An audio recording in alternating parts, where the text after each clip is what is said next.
கருவேப்பிலை சிக்கன் சுக்காவுக்கு தேவையானது ஃபஸ்ட்டு கருவேப்பிலை வெறும் வானலியில் ஃப்ரை பண்ணிக்குவோம். கருவேப்பிலை நல்லா ஃப்ரை ஆயிடுச்சு. கருவேப்பிலையை ஒரு தட்டில் பிளேட்டில் மாற்றிக்கிடுவோம். தனியா போடுறோம். அடுத்து லவங்கம் போடுறோம். அடுத்து கிராம்பு போடுறோம். ஜாதி பத்திரி போடுறோம்.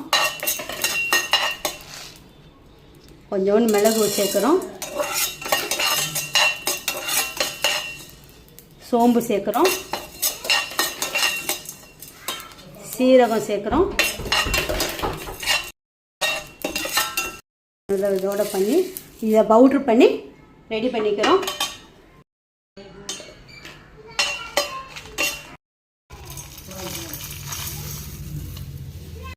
பண்ண பொடி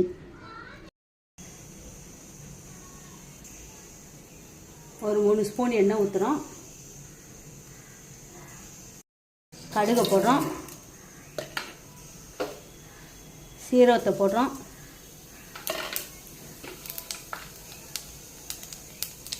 ஒரு இலையை போடுறோம். 2 பட்டை போடுறோம். கட் பண்ணி வச்ச வெங்காயத்தை போடுறோம். கட் பண்ண தக்காளியை போடுறோம். கீரை 3 பச்சை மிளகாயை போடுறோம். ஆட் பண்ணி வச்சுருக்க பவுடரில் 1 ஸ்பூனுக்கு எடுக்கிறோம். பவுட்ரு எடுத்து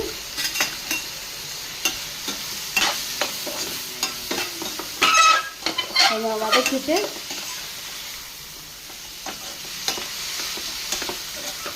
மூடி போட்டு கொஞ்சம் மீடியமான தீயில் வேக வைக்கிறோம். இப்போ கொஞ்சம் 2 ஸ்பூன் போட்டுருங்க. இந்த அளவுக்கு மட்டும் மிச்சமாக வச்சுருங்க. இது நம்ம கடைசி யூஸ் பண்ணிக்கிடுவோம்.